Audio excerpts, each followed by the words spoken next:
Hey there, educator. Welcome to the show. I'm your host, Lanisha, and I'm all about helping educators make meaningful connections in math instruction. If you've ever attended one of my live professional development sessions, then you know how truly passionate I am about this teacher life. PD for the Soul is my space for providing professional development on the go, where you can take what you need and place the rest on the shelf for another day. New episodes drop every Sunday at 9 a.m. Eastern Standard Time. This is where we will dive into strategies, routines, and insights to help students build deeper understanding. And here's something new. Our monthly newsletter launches on March 1st. This will be your go-to spot for links to all resources we discuss on the podcast. I want you to have everything in one place. Plus, I'll share the books that will shape upcoming solo episodes in case you want to read along. But that's not all. The newsletter will also explore connections across domains and grade levels, because when we keep those connections at the core of our instruction, we give students the tools to make generalizations that make new concepts more accessible. So, hit subscribe, stay connected, and let's make math happen. See you in the episode.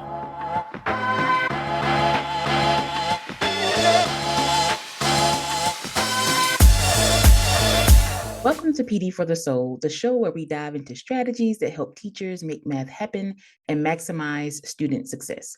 I'm your host, Lanisha, and today we're talking about closing strong, how to use benchmark data to drive impactful teaching in the final stretch of the school year. We know that data without action is just numbers, and now that teachers have their third benchmark results, the real work begins. Figuring out how to turn that data into strategic next steps. To help us unpack this, we're joined by Elwanda McLaurin, an expert in data-driven instruction and student growth. We'll be diving into questions like, what's the first step in making benchmark data actionable?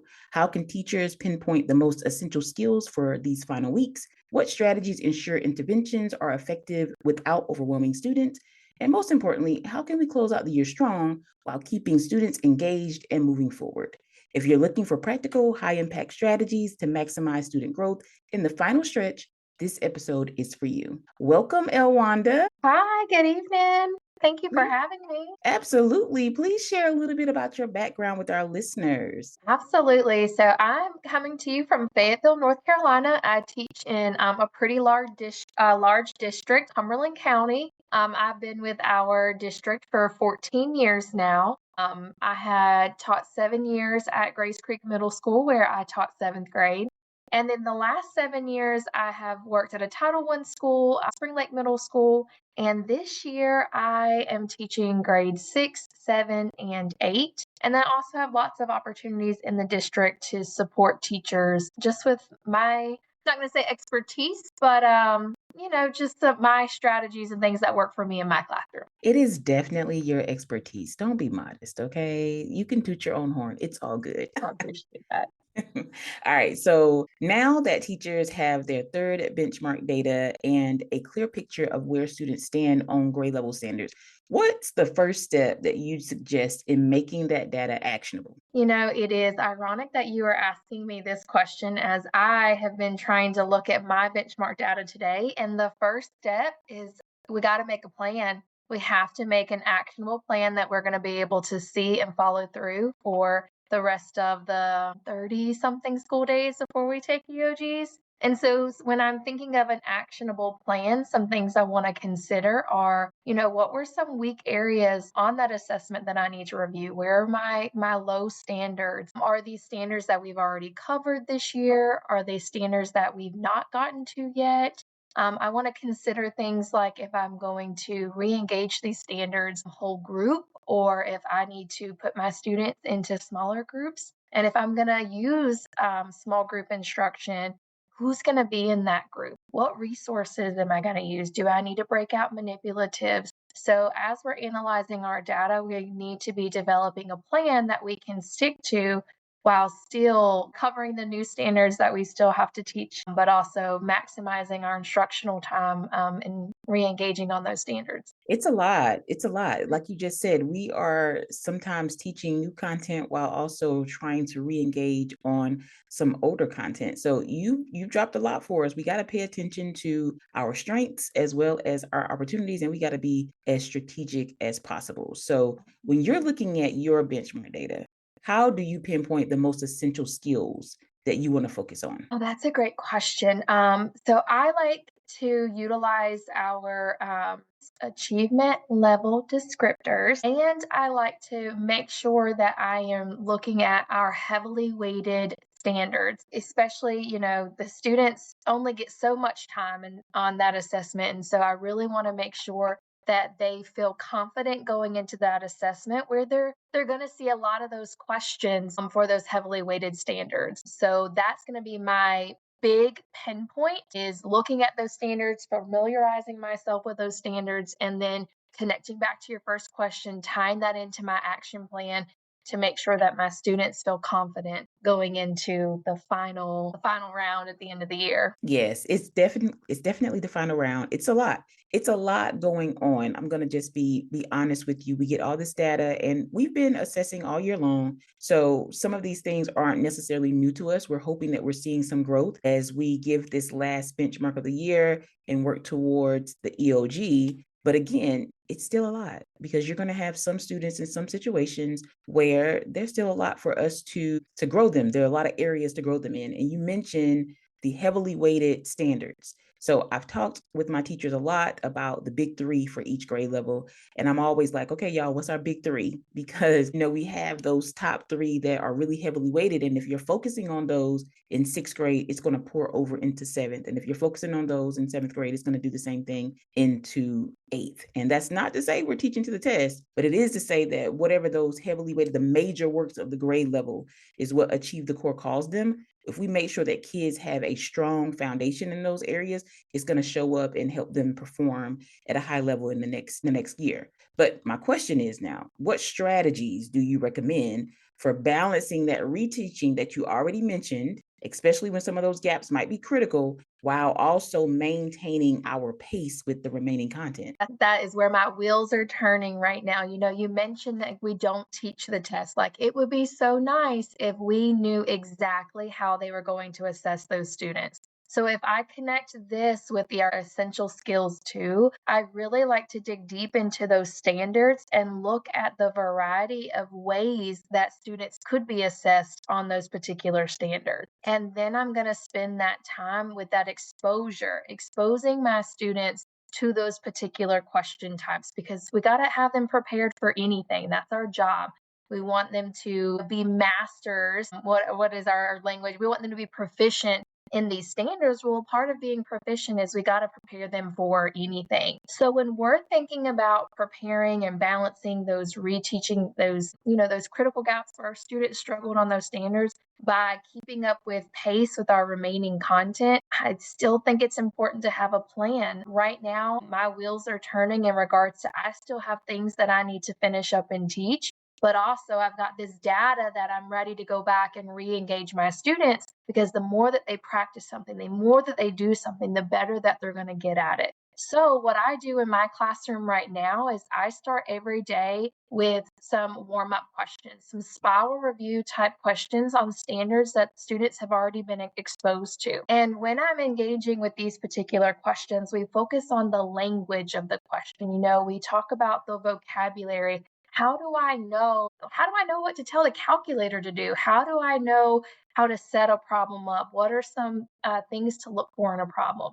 And when we're doing those warm up problems, I really like to engage my students with the three read strategy. And that really helps them, kind of break down the problem and figuring out what is asking them to do, like if they can articulate it in their own words, and then, focusing on what the numbers are and then coming up with an action plan. So every day I start my classroom with this. And, like today in seventh grade, we were talking about circles. Well, circles is a topic that we covered back in October. So that constant spiral review, re-engaging in things that we've previously done is important. And I'm still teaching new content.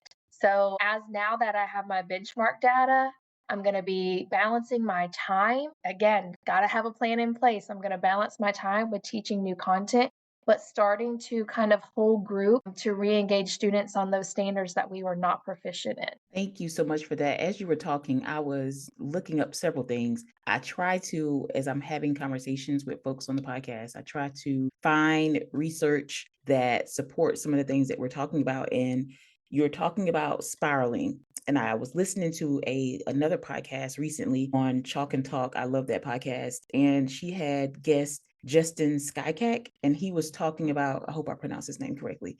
He was talking about spaced practice in comparison to mass practice. So a lot of times we like to give all students all this certain related concepts together to practice, and then we move on to something else, and then there's not an intentionality behind when we loop it back in or how we're looping it back in. And he mentioned through the system that he created how they're spacing it very intentionally. So when you look at the forgetting curve, I think it was Ebbinghaus that came up with that. Students within a day are losing about almost like 50% of what they've learned. And so he talks about how when you're spiraling it back, doing a spaced kind of strategy is most impactful. So what that means is, let's say we are working on circles today, and let's say I give you something tomorrow within a day for you to practice it. So maybe that is something in the warm up, or we're doing recall of what we did yesterday, or something where I'm having you to retrieve it from your memory.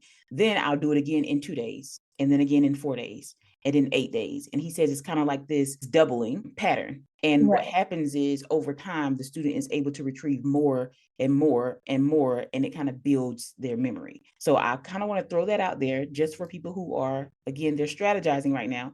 So thinking about how can we make the best use of our time. We know memory is not on our side with 2025 children. So we have to be really super intentional about how we are spiraling things back so that we can make the most use of the content. And I'm so glad that you mentioned attention because we know, what our middle schoolers, their attention span is like half of their age. So I do try to do things in like bite-sized pieces. My warm up is chunked to just 2 problems a day.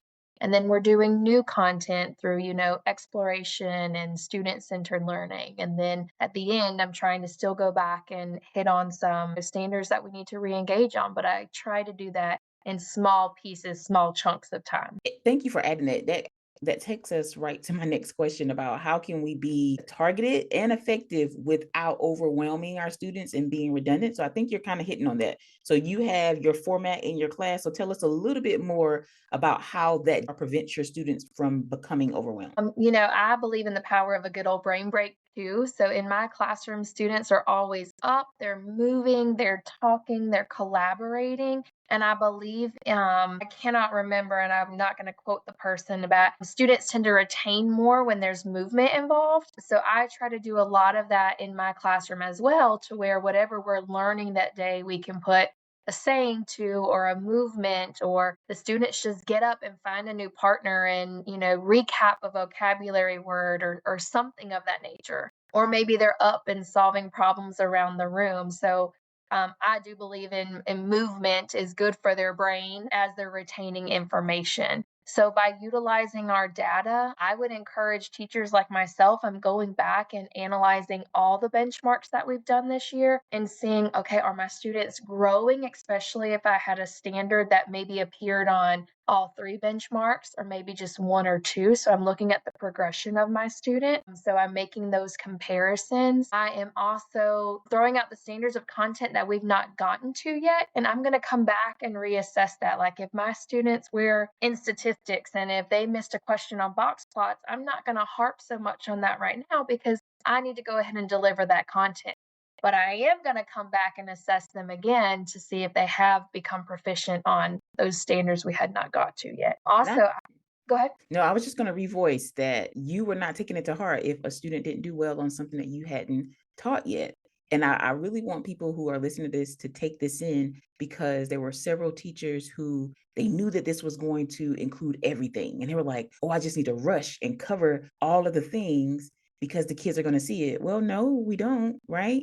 We don't need to cover all the things. So sorry about that. I didn't mean to cut you off. I just wanted to revoice that part. I'm glad that you did that because I had we have a job where we collaborate with people all the time. And I was having a conversation with my colleague too, where she said the same thing. She wanted to just expose them to everything. And I said, well, you're still going to have to come back and teach it. So stick to your pacing. And if they don't do well on it, that's your pre-assessment data. Now come back and assess them after you've taught it. I do want to add here when we're talking about targeted and effective, we can't just be assessing students at one particular rigor level either. So I do like to go back and look at the type of questions that the students were asked.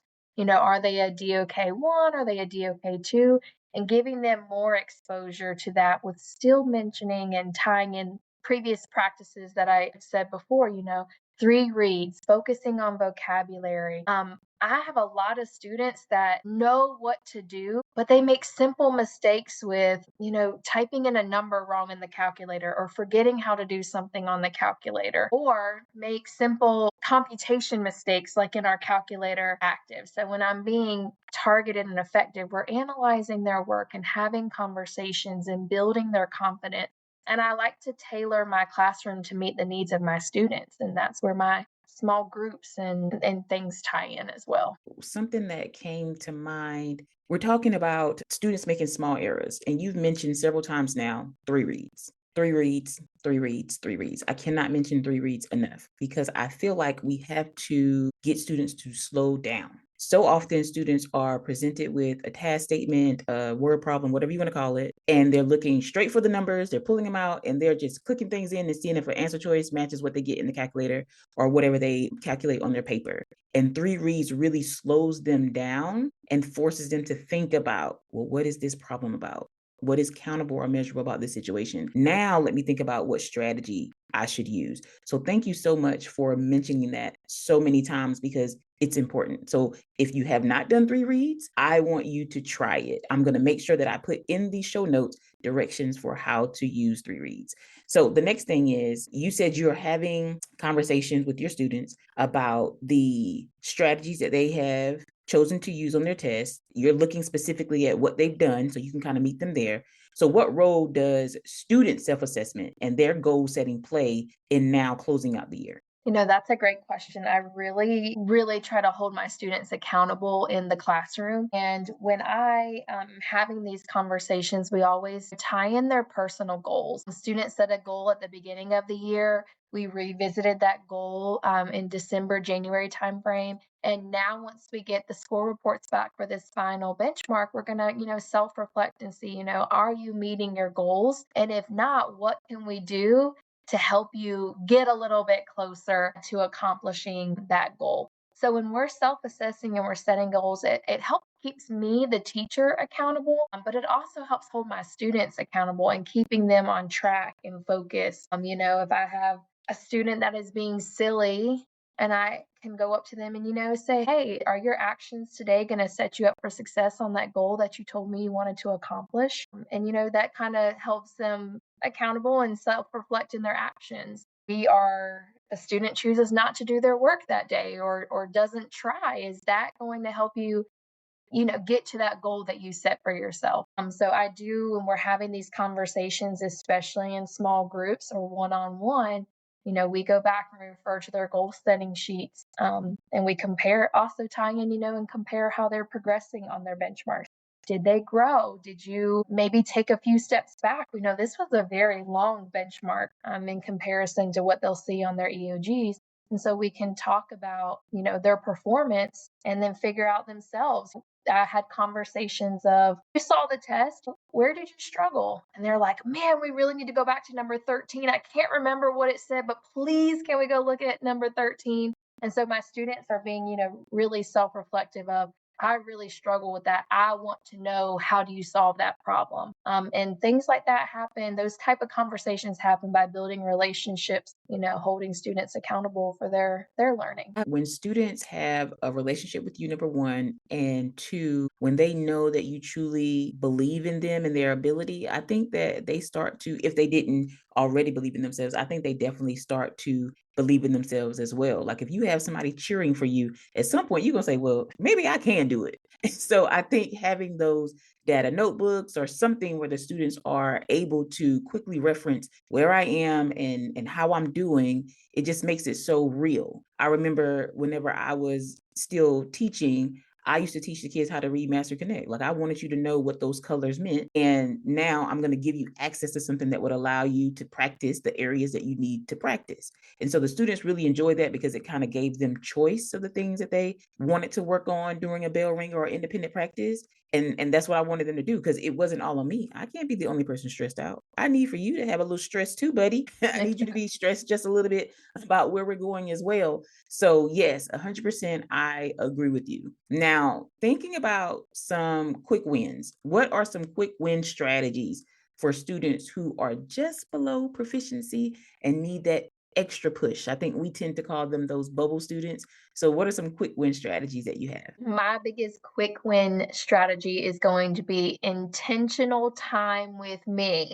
And what I mean by that is, we've talked a lot about that small group instruction. It is so powerful, especially when you're intentional with what you are working with your student, meeting them where they are. Peer tutoring is also another great win strategy. And we're at the time of the year where students are getting a lot of sitting and getting because teachers are really stressed about one, finishing up teaching all of their standards, and then two, making sure that we've got time to review stuff that we learned 100 something days ago. So I try to make re-engagement in my classroom through game learning or stations, stations that are hitting on what we're currently learning, but then their next station might be something that ties into what they've previously learned. Another station might be time with me where I've already looked at your data. I know specifically what I need to hit on with you. And then my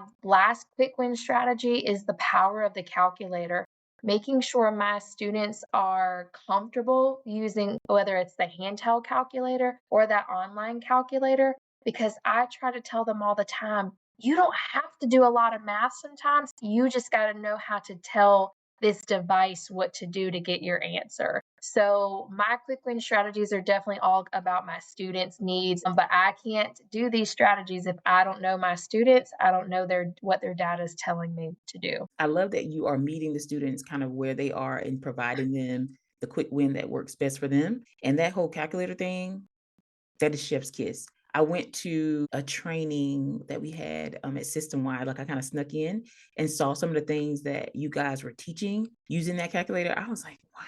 Because I'm more so of I want to do everything by hands person, but I also love technology too. I just didn't know all Yes. of the things yet. But just looking at the rotations that you can do in the calculator, all of the other transformations that you can do in the calculator, putting in the expressions and then evaluating them with a specific value of like there's so many things that you could do in Desmos. Like it is Right. amazing. It's amazing. It's And amazing.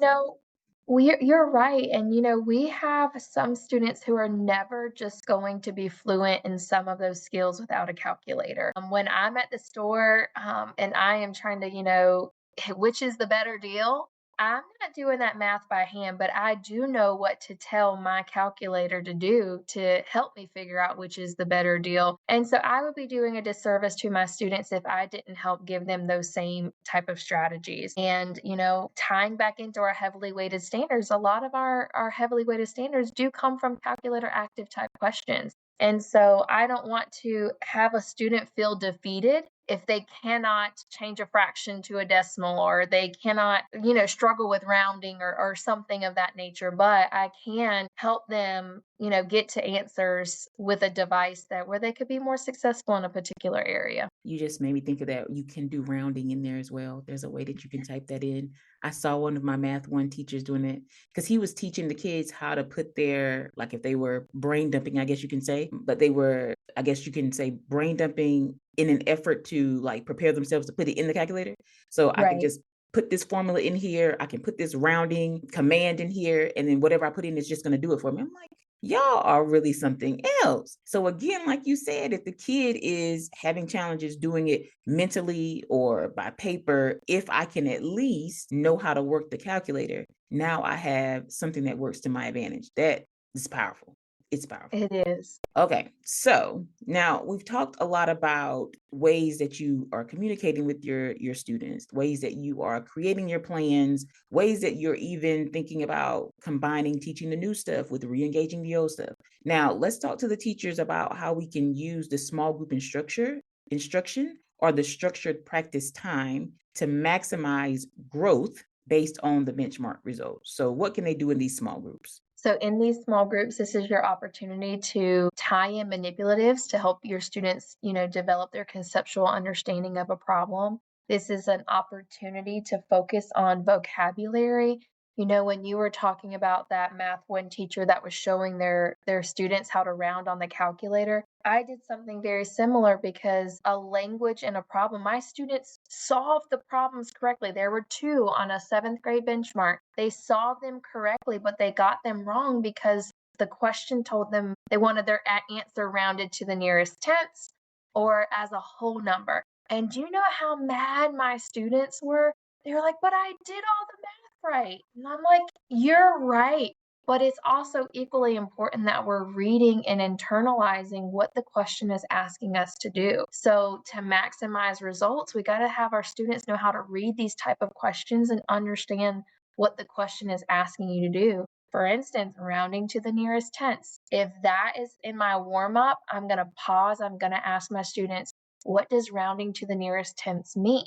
And I'm going to keep having those repetitive conversations that focus on those words. All the time, if you come into my math classroom, the students are going to say things like it and divide it or simplify it. And I say, I don't know what it is. And so I'm at that moment meeting them with their language. And then we're as a class going to articulate it using their right math terminology. And the more that we have these conversations with our math terminology, the more fluent the students are going to be, and they're going to be able to apply that to problems. This is also, go ahead. Also, to maximize, I'm going to go back and really dig into my unpacking document.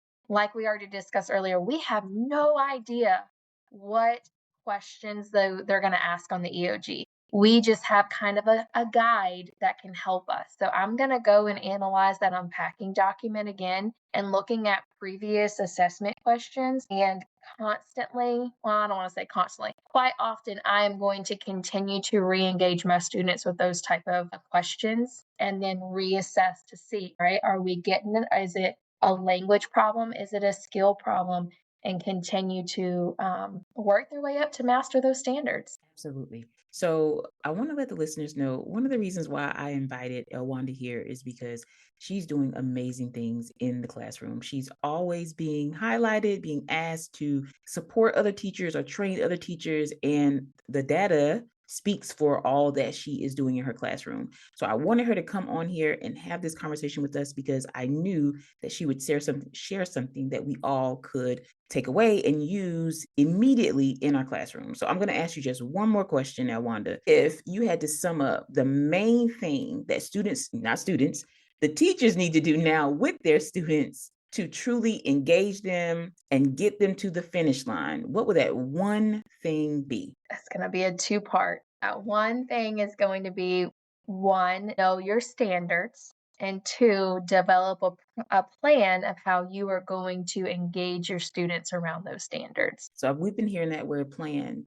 frequently throughout our conversation tonight. So now I want to dig deeper. I said it was going to be one more question, but I got to do one more. I'm going to do one more. So let's imagine that we have a newer teacher and maybe they don't know what that plan should look like. Just give them a little bit more. What are some things that they need to now consider? Now, obviously, you guys, you can rewind on this episode and hear all the things, but she's going to give you this last little bit for the new teachers, just to give you a little bit more about what that plan could look like. So whether you're a new teacher or what do they classify me as now, a veteran at this point, there is so much power in planning with other adults or other teachers around you. So rely on your supports. Connect with a colleague, an instructional coach, a principal, someone in your building too, to help you decipher and dig through and unpack those standards and to help you find resources that are standard aligned on grade level to continue to support the learning and mastering of these standards for your students. Hey, so what I'm hearing is don't sit on that island on your own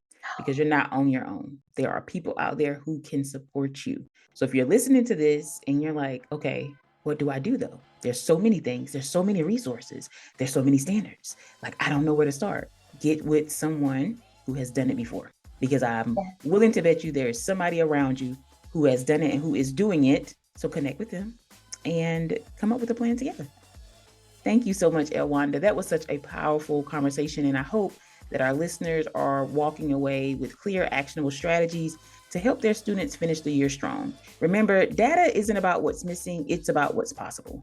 By focusing on the right skills, using targeted interventions, and empowering students to take ownership of their progress, we can make these last weeks count. If you found today's episode helpful, don't forget to follow, share, and leave a review. And if you're looking for even more strategies, join the Math Collective. Thanks for tuning in. And as always, let's make math happen. See you next time.